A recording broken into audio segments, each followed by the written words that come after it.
Here is how you deal with karmic parents, especially if they are both biological, even if they're not your biological parents. Sometimes their attacks can hit harder because, subconsciously you're taking that in as a direct reflection of you, that something must be wrong with you. Because now you can't say, oh, that's just a mustache. He's not my real father anyway, blah, blah, blah, blah, whatever. He's like, no, these are your real parents. So sometimes that can hit harder. And then especially if they're together and they work together, right? They're this toxic bond. A lot of the times you'll find that karmic parents, they bond over their torment of you. And I know that sounds weird. If this is not for you, click off, because you just won't understand, You'll just never understand unless you're in those situations. I've had parents who enjoy they'll do little things. It's just little things that they do that they enjoy. You'll see that when you're doing the worst, that they're the most together.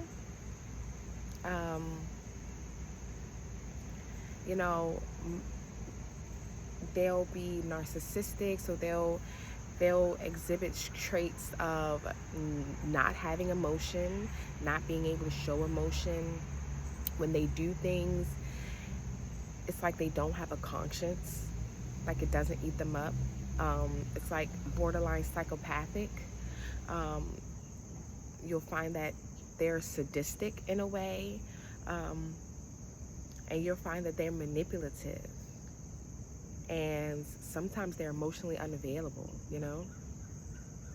and complacent and enablers, So on one side I dealt with that, and on the other side I dealt with the complacency, the emotional availability, but to find out that, he was also sadistic and, like to do certain things. Like, for an example, he used to think it was funny, especially when I moved back here.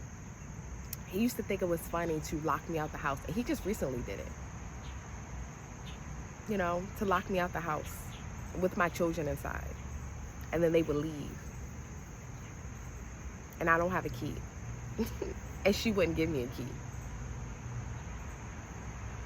So just little things like that, right?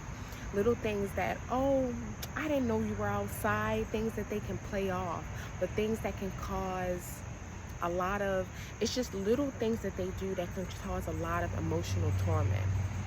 Things that's why they're called narcissists, because they do things in a way where they can deny it. They're big gaslighters. I didn't know you were outside. I didn't hear you. They'll come out, look you dead in the face, go in the house, lock the door, and then all of a sudden they didn't know you were outside. These are people who thrive off of reactional abuse. So they abuse you, but if you react, so this is a video how to get through it. If you react, then it's a big thing, right? So here's the thing. They enjoy it when you react off of their abuse. If you don't have any choice but to live with them, do not react to their abuse. This is where a lot of self-control and self-mastery comes in. When you're dealing with the karmic parent, you really have to be the magician. And what the magician is has self-mastery over his emotions, his actions, his thoughts, and his energy. You're going to have to learn to master all four. Think of yourself as the freaking avatar. You gotta be the avatar of this bitch. Water, earth, air, fire.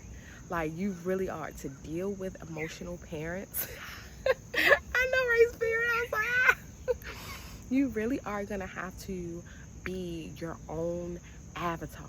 And you enter the spiritual state of being unfuckable with. Like, they just can't with you.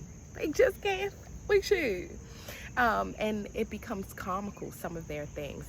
But, and there'll be periods of time where it gets really intense. You know, right before a breakthrough, right before you start to shift, right before you let them go, there will be really intense times where they're really amping it up. They're really being immature. They're really using their power and authority, especially if you're in their house, in such an immature way. But the key to having narcissist parents and dealing with narcissists, period, because I actually learned this from dealing with my narcissist co-parent.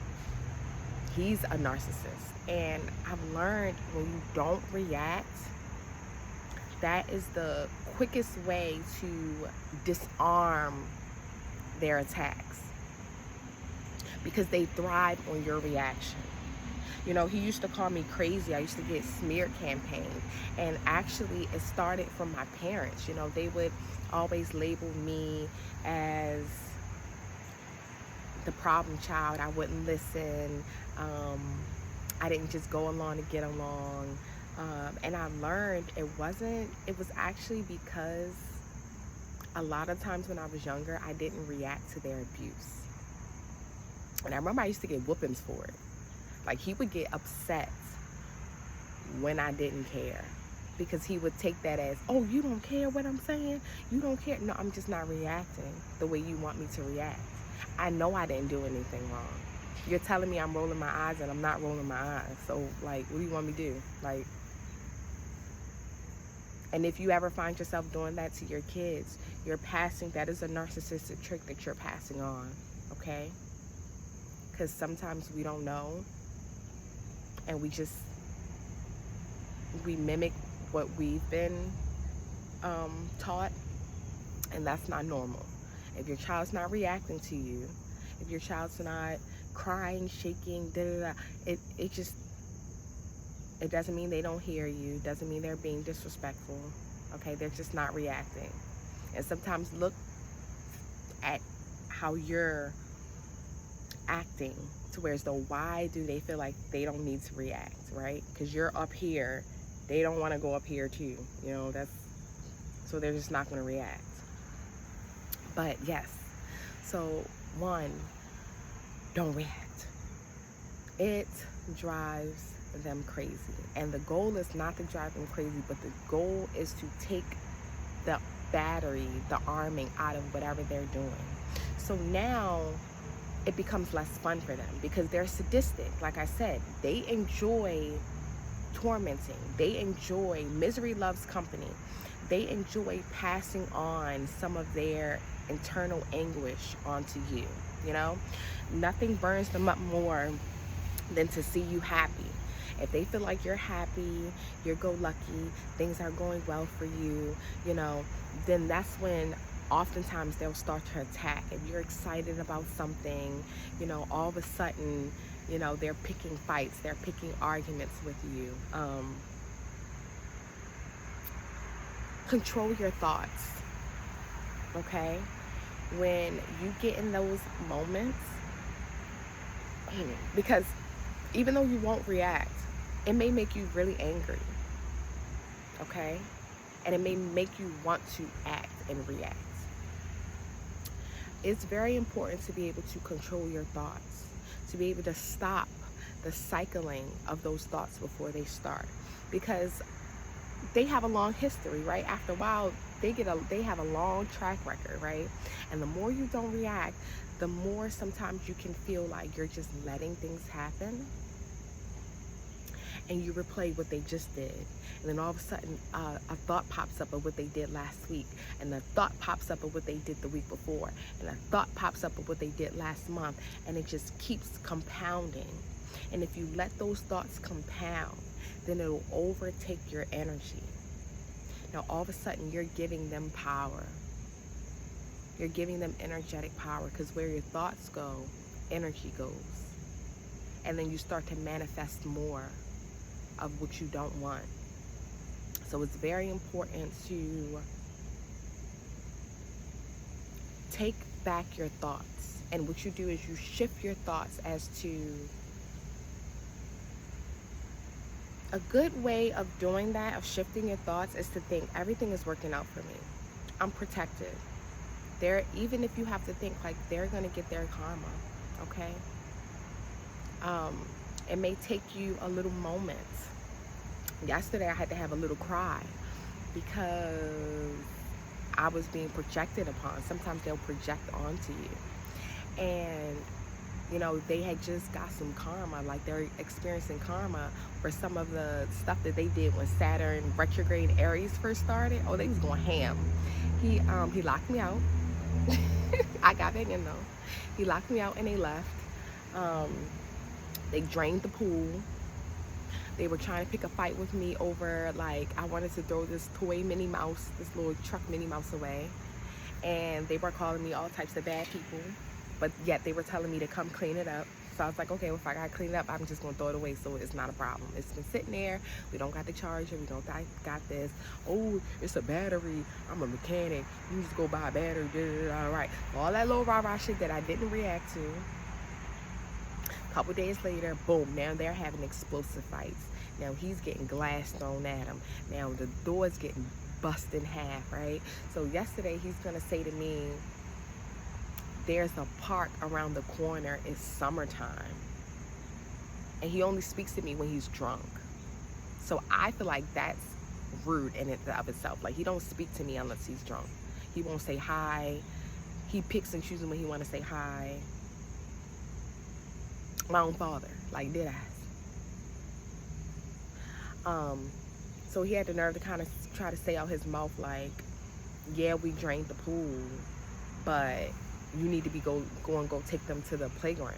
But the whole time the playground was under construction, so he didn't even know what the fuck he was talking about. But I got so angry. Oh, I got so angry. I got so pissed off. I was so offended.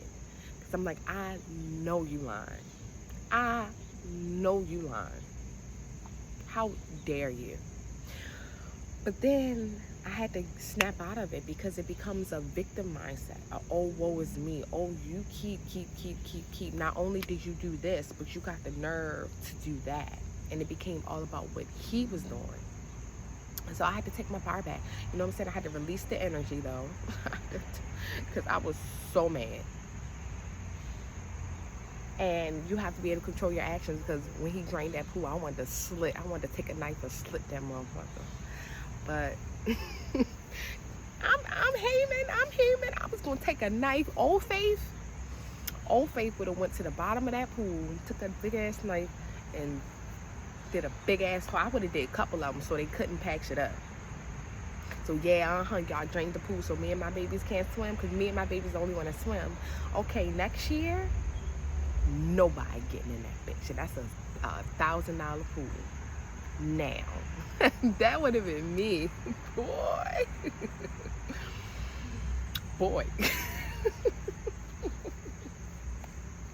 But no, Mimi is like, no, don't react, because I'm not finna mess up my blessings because of you. Because then that was gonna come around to me anyway. So, like, but I was so mad, because I'm like, oh my gosh, I know you lying. Like, I know you're not blaming me for your karma. Like, I know what was the energetic purpose behind him saying that, because he was trying to be like, I just went through all this because I drained the pool. You need to be taking them to, you know what I'm saying? Because low-key, they be knowing. They know about karma. These people, even though they act like they religious or whatever the case may be, they know that they be getting back what they gave. And then they try to make you feel guilty for what they did. But you got to be careful, though, not to absorb that too much. Send it back. Release it back into the universe, okay? And now all of a sudden you're getting mad. You're getting agitated. You're getting irritated. When really he's agitated, he's irritated, he's mad that he has to suffer the consequences for his fucking actions.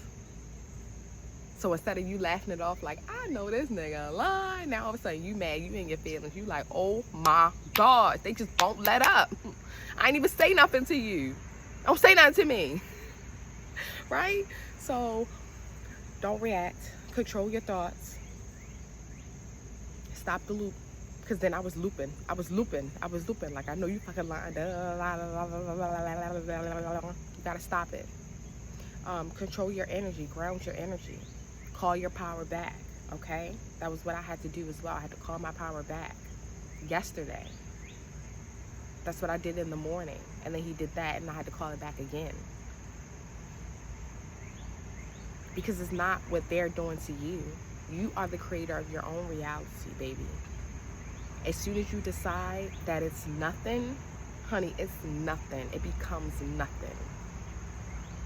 The birds, I don't know if you've seen them. As soon as you decide it becomes nothing energetically, it's nothing energetically. As soon as you release it energetically, it's not yours to carry. Don't carry anybody else's burdens.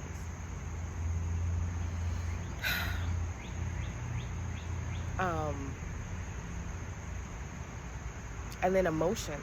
Of course, emotions can be into it, you know?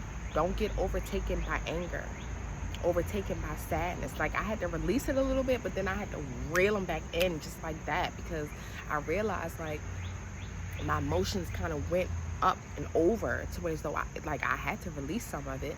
But I had to realize, like, even it going up and over was victim mentality of me feeling like they just kept attacking me. And I'm like, bro, I'm tired of y'all. I'm tired of y'all. I'm tired of y'all.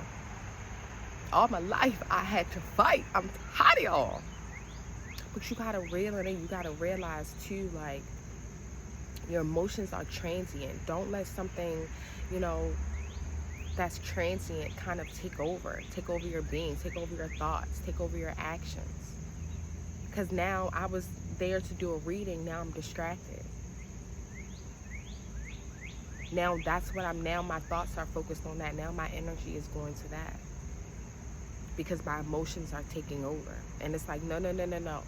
I'm in control of my emotions. My emotions are not in control of me. I can acknowledge, like, oh, okay, that pissed me off a little bit, but release it and let it be that. That's not important enough for me to get off my throne for. Sit back on your throne. Readjust your crown.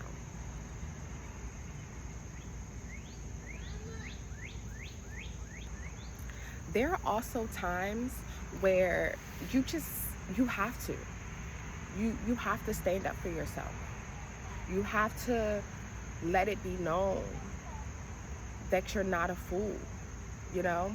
A good way to do this is to always stand on what's right. And you have to use your throat chakra to call them out, like, accordingly. If it really comes to a point where they're really attacking you, you let them know what's up. Beginning this year, you know, she was picking with me. She wanted to play on my fear, because I just got there maybe like 2 months prior. So this happened in January. So I wasn't there long. She didn't know the new me. You know, it was like, please let me reintroduce myself. My name is F-A-I to the T-H. Baby, I got the keys to the safe. What? I love that bar. My bar. Anyway, so she didn't know who she was dealing with. So she was trying to threaten to put me and my kids out, like, over like little stuff. Like, she would try to pick an argument and then try to tell me to get out. And I told her real quick, I was like, you'll be out before I do. And if I do get out, you're not gonna be too far behind. Because spirit don't play about me. It's happened before and it's gonna happen again. Sometimes you got to stand 10 toes down on business. Oh, you got 7 days. I said, I'm not leaving in 7 days. I'm still gonna be here. And I told her, I was like, get ready to call the police, because you're gonna be calling every day, because I'm not leaving. You're not putting me and my kids out. When I got you this house anyway, when I was here on Section 8, I'd be damned. It was my energetic name that first got you in the door in this bitch. Physical and energetically. You're not finna play with me. Sometimes you just gotta stand in your own power, which is why the wand is there. You gotta be able to wield that power. And it's not that you're exercising it on them. I told her what I'm not gonna do. I told her what's gonna happen energetically if she moved that way. I declared what I wasn't gonna do. I didn't go light a candle. I didn't go put her in a jar. I went upstairs and I alchemized any fear that started to sit within, because that was a fear attack. I played Beyonce, They'll Never Take My Power. I played Queen, Another One Bites the Dust. I played Living on a Prayer. I played I'm Living on a Prayer. I got a whole bunch of stuff. Spirit by Beyonce. You know, I played a lot of my spiritual, you know what I'm saying? 3 little birds sitting on my doorstep. Because I learned that, you know, and it always, but best believe, like, Spirit won't ever throw you a test that you're not ready for. It all compounds, because I had to deal with this last year when he was trying to put me out of his house when I was still breastfeeding my baby. Where it's a song where it's like, don't worry, be happy. Where he had just popped my air mattress and I was like sleeping on the floor, and it was like, somebody, what was it? Somebody done came and took your bed, don't worry. I was like, somebody took my bed. You kind of like, I know somebody watching this is like, but when you're in spiritual warfare, that shit ain't no joke. So either you can lose your mind, lose your freedom, make the wrong decisions, or you can stand your ground and things work, things move for you instead of against you. Because did I get put out? No. Why are we here? Because we all got put out. He got evicted. That's why I let her know, baby, it just happened in October. You want to try it again? He was just trying to put me out in July, in June and July. I didn't get put out. Do you want to try it too? And you stand on that. And it makes something, I'm trying to tell you. And the next thing you know, something happened to them. You didn't do it. But it's kind of like Spirit coming to back you up. Spirit will always back you up. Spirit will always back you up. Like, you might want to rethink that. You might want to rethink that. Oh, you thought she was lying? Here's a little something where you might want to rethink that. And when those things happen, what Spirit kind of described, you know, like in some of the videos they describe, your face will pop up. Like, you might want to rethink that. So I know what I was happening with these last 2 days, where he wanted to come to me and say something about the playground, my face was popping up. Like, damn, I shouldn't have drained that pool. Because you ain't had no reason to. Like, you just went and drained the pool. Because y'all wanted to game, because you started something in the house about the cleaning. You got everybody in the house yelled at. And because you know what I'm saying, y'all was just on y'all high horse. And then it all came crashing back down on your head. So don't react. Control your thoughts. Don't let your emotions take over. You control your emotions. And sometimes you have to stand in your power. Okay? Find your inner joy. Find your gratitude. Even if you are in a situation with karmic parents, how to not let it slowly drain you, because either it can do it quickly through those loud explosiveness, that's how you deal with explosiveness, but how you deal with the everyday just of it, you know, where it's not really that bad, but you know, you're just tired of them. How to not let it slowly drain you is, and of course, eventually we're all looking to get out of the situation, you know what I'm saying? That's for my people in the back that's just like, oh, you gotta leave. You know, there's some people that's underage. This can help people that are underage. These can help people who are in college, who, you know what I'm saying? It's a lot to work in college, especially when you're first starting off and you're full-time. You know, most of the time, like, to get through it, you do need to stay with your parents. You know, because sometimes the long game is the better game. You know, a lot of people sacrifice the prize by playing the short game. No, I'm just gonna leave now. No, I just gotta go now. Now all of a sudden you can't finish college. Now all of a sudden this. When if you just had a little self-control, like I'm saying, self-mastery, then you can play the long game. Like chess versus checkers, baby. And you can successfully navigate these obstacles to get to the next level. New levels, new devils, baby. And so, you know, sometimes you gotta stand. So to get through it energetically, you gotta find gratitude. Gratitude for them. Gratitude for the strength that you're building. Gratitude for the lessons. Gratitude for the mastery. Gratitude for literally having a roof over your head, for literally having water, for literally being able to eat. Even though I'm not eating off of them, but you know what I'm saying? Gratitude. Gratitude for the sun. Gratitude for the trees. Gratitude for the air. Gratitude is what will continue, and grounding. Play. Because I think for me, I was starting, even though I was having, it was hard to access the gratitude at a deeper level, because play, you know, you start to get caught up in the mundane of it all, or you start to get caught up, like it's hard to have gratitude for the little things every day, but what will help that is to play, to have fun, to laugh.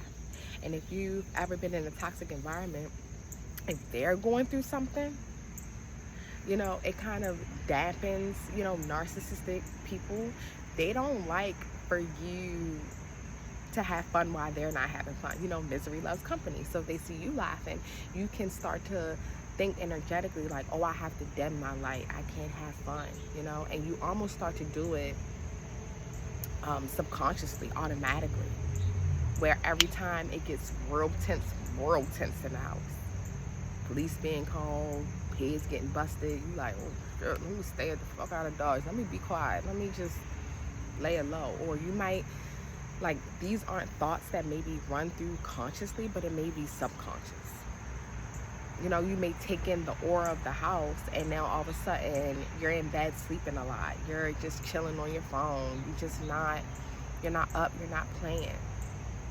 I was like, oh, yesterday I had to reclaim that, where I had to just play with my kids, you know, turn on some nice music, and we played Tickle Monster. I was the Tickle Monster. So, and I'm about to go up there and play the dances again, because they up. They watching home right now, but we about to go play. Play, gratitude, you know, grounding, getting out in nature, getting out. If you're surrounded by people who are not showing you reciprocal love, spend more time, concentrate on the ones that do. Or if you don't have a lot of people, I just got my 2 babies. Go out in nature. There's unconditional love in nature, and I know that's hard. Give yourself love. Make sure that you are continuing to take care of yourself. Do your face mask. Do your face, like y'all can do face masks too. Like trim up your beard, oil your beard. You know, there are a lot of things you can do. Make sure you're putting on your lotion. Make sure you're brushing your teeth. Make sure, I know that's like little things, but you'll be surprised, like if you don't have to work, motherfuckers will forget real quick in a hurry. If you ain't got nothing to do that day, motherfuckers slack real quick on brushing their teeth. Like, no. Brush some funky ass teeth. Like, no. Brush some teeth. But this is what I have for you. Or even it's like doing little things, like you're doing like the basic everyday hygiene. When was the last time you took a nice soothing bubble bath? You know, just you. Let the kids be somewhere, maybe during nap time, maybe they go to sleep, and then you get up. Sometimes you have to get up earlier than them. You have to go to sleep later than them, just to get your alone time, just to get that bath in.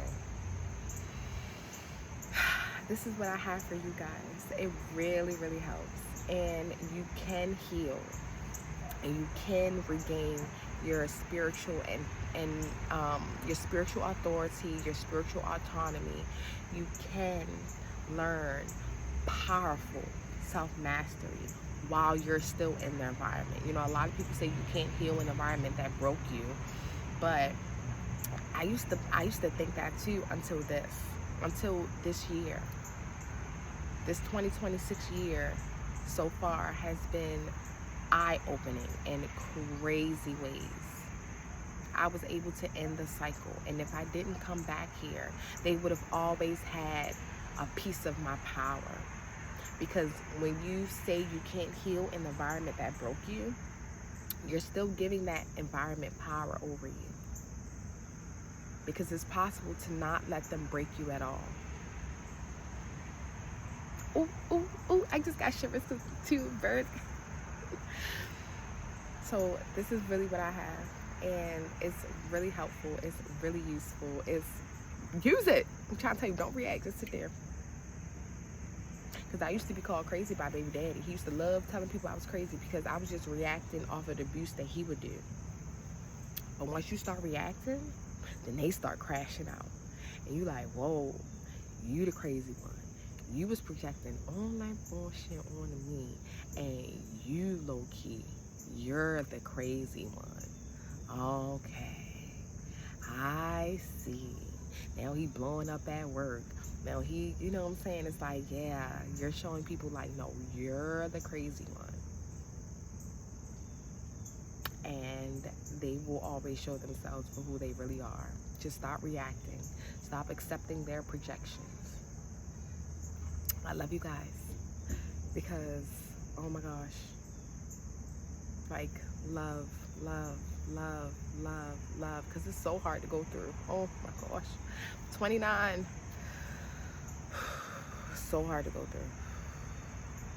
Even being in the womb and having my mother use drugs while I was in the womb, like, that's the earliest spiritual attack I've experienced. You know, like, that's the spiritual attack in and of itself. Just 29 long years. Love, love, love, love. And I'm finally breaking free. Not to say some stuff, like I said yesterday, I still had to get myself together real quick. But it becomes quicker and quicker and quicker and quicker. So as though it's like, all right. And as you get to heal, when they do certain things, it doesn't hit as hard. So don't forget to heal. Don't forget to tell yourself how worthy you are, how much you deserve, how much you didn't deserve this, how much you do deserve that. Let things go. Don't keep carrying it. It's heavy. You gotta let it go. Give it back to them. Be like, hey, I don't deserve to carry how you treat people. That's how you decided to treat me. I shouldn't have to carry that in my heart. Oh, my father treated me this way.